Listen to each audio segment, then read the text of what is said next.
Good afternoon, fellow Kenyans. Good evening. I think we are all in a state of disorientation. Good evening. I take this opportunity to welcome you to this press briefing by the National Committee on the state funeral of the Right Honorable Prime Minister Raila Odinga.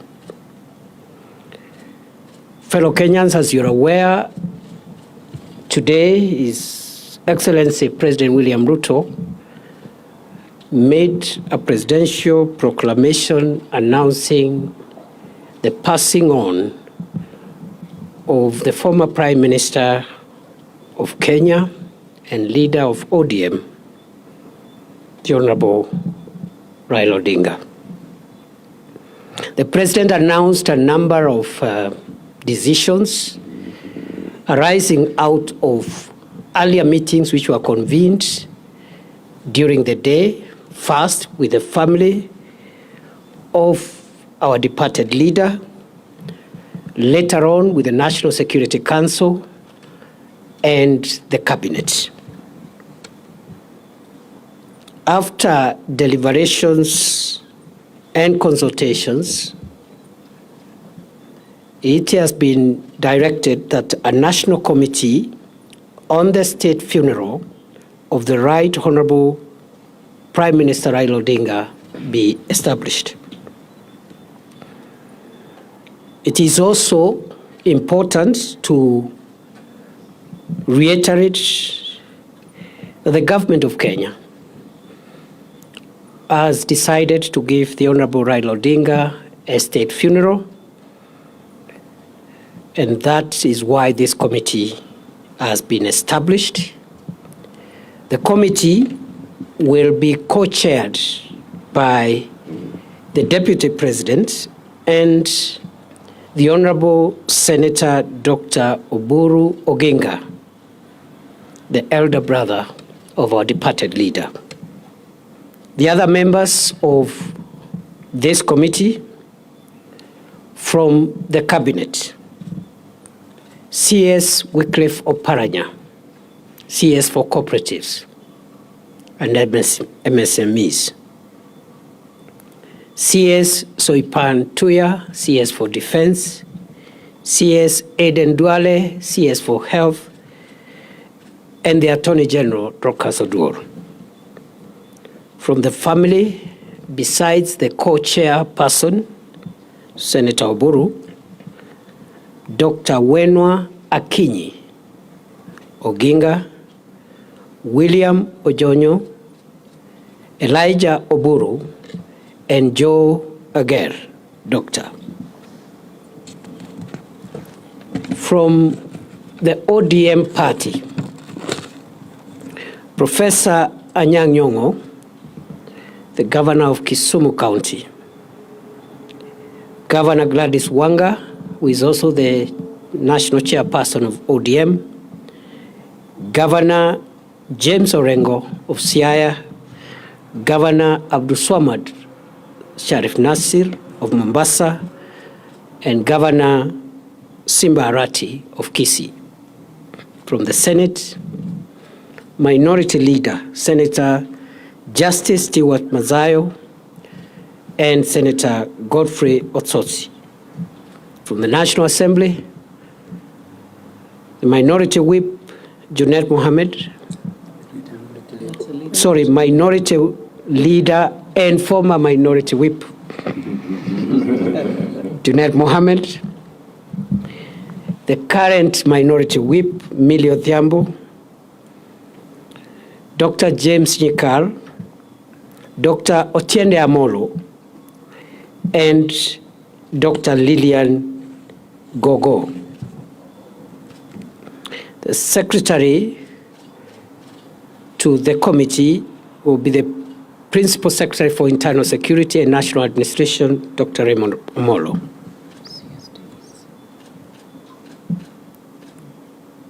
It is also important to note that the government has dispatched a high-level team consisting of government officials, family, and party officials to travel this evening to India to retrieve and bring back home the remains of our departed leader.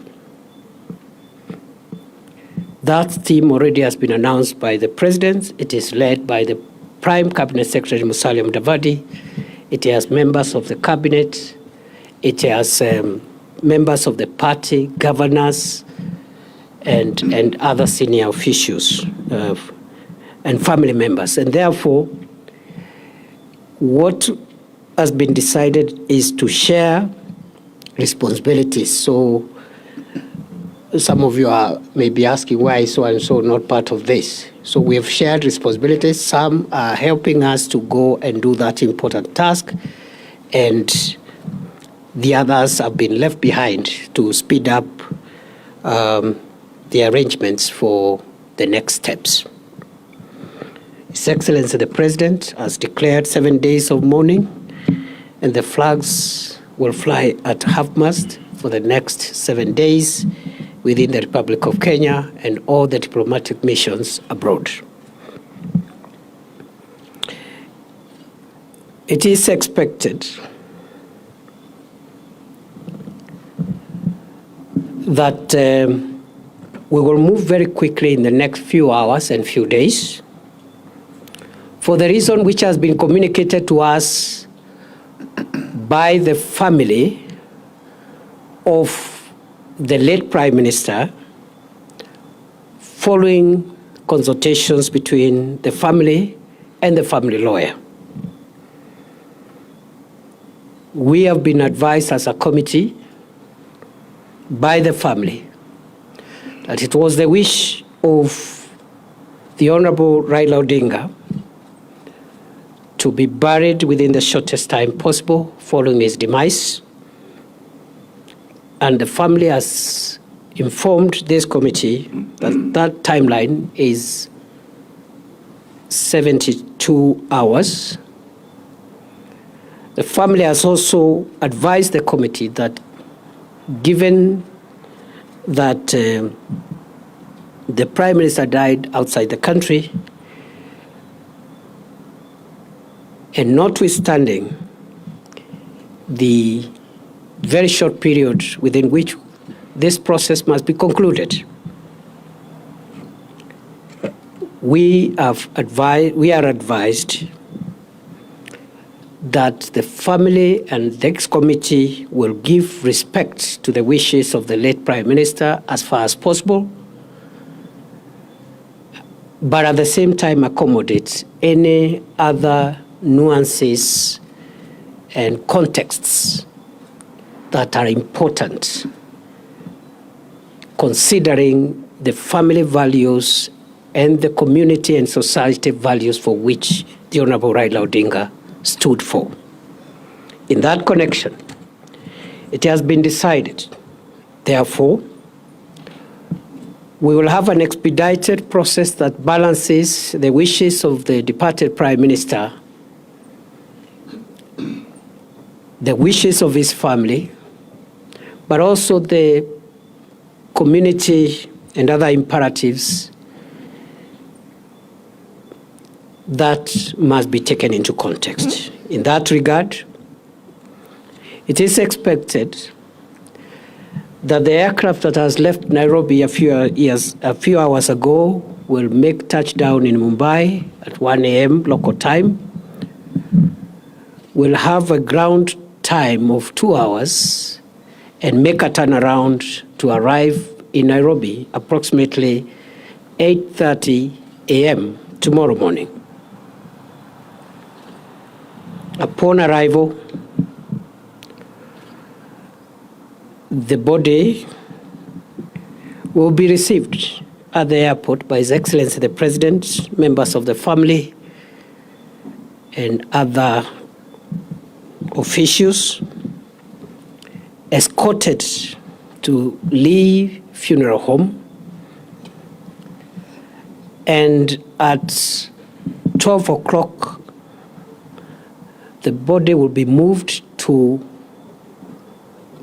the parliamentary buildings at the Central Business District, and in Parliament, there will be the public viewing of the body of the departed Prime Minister tomorrow from 12 noon to 5 p.m. in the evening. At the same time, this committee has decided to help members of the public, supporters, friends of the late Prime Minister who may not make it to some of the events that will be happening tomorrow and the days to come, with public places from which they can watch all the proceedings from tomorrow's arrival to the other events that will follow until the final rituals and the final rites in the interment of our late leader. In that connection, therefore, public grieving spaces will be created in various places, especially within Nairobi and also in other areas, as will be announced, where members of the public can follow proceedings on big screens and participate in grieving and mourning our departed leader. After the public viewing of the body in Parliament tomorrow, the body will return to Lee Funeral Home. On Friday, from 8 a.m., there will be a state funeral service of the late Honorable Raila Odinga at Nyayo Stadium. And this state funeral service is expected to be attended by dignitaries and VVIPs from outside Kenya. It is a state event, and it will be conducted in accordance with the protocols of state events to give respect to the stature of our foreign hero. That state funeral service, once concluded, will then lead to the body being moved to the current home of the Honorable Raila Odinga for overnight stay. On Saturday, the body will leave Nairobi for Kisumu early in the morning, and there shall be public viewing of the body of the late Prime Minister at Moi Stadium in Kisumu City between 9 a.m. and 3 p.m. in the afternoon, after which the body will travel by road from Kisumu City to Bondo for overnight stay. The burial of the late Prime Minister Raila Odinga will take place on Sunday and will be conducted according to the traditions of the Anglican Church, to which the Honorable Raila Odinga belonged. Ladies and gentlemen, fellow Kenyans, that is the status update of where we are on this very, very unfortunate development that has shocked the country and the world. I pray that we will all give the family the dignity they deserve, even as they struggle to bear with the moment of grief. We are also requesting the ODM party, which is represented in this committee, and also at the grassroots, to support and work together with our security agencies in the normal party manner to make sure that there is order and dignified mourning to ensure that we do not have any incidents that could disrupt this very important moment in the history of our country. So we want to request the ODM leadership and the branch leadership in all the places which are concerned to help us and work with our security agencies to make sure there is order. And I am informed that the party has structures, and we are confident those structures will support and supplement what the security agencies will be doing. That is all for now. We will have further briefings every day between now and then, and perhaps tomorrow evening we will have another briefing at the end of the day. I want to give now this chance to the co-chair of this committee, the Honorable Dr. Oburu Oginga, Senator for Siaya County, to say a few remarks, and then we conclude this briefing. Thank you.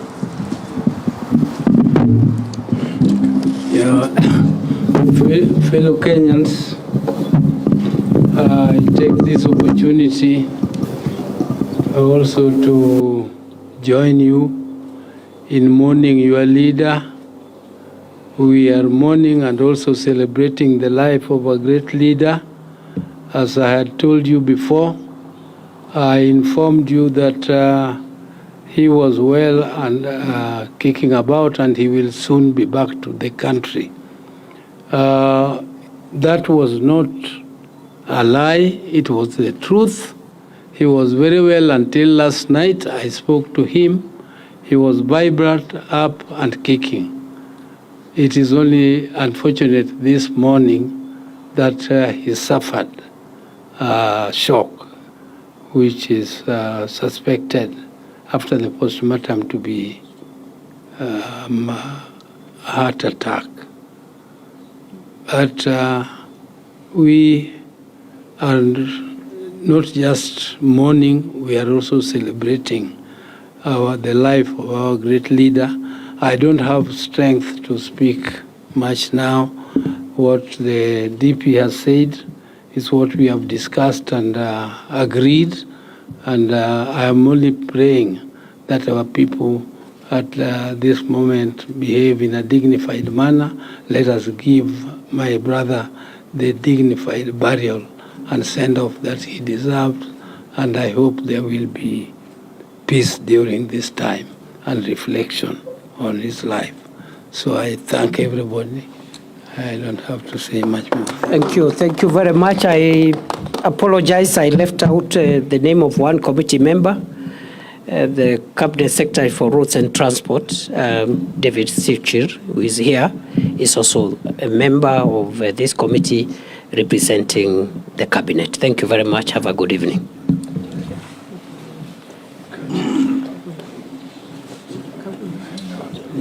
See you tomorrow.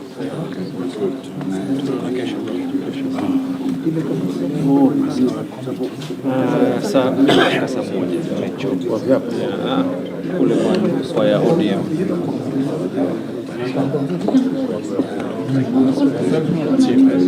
Take care. We'll talk tomorrow.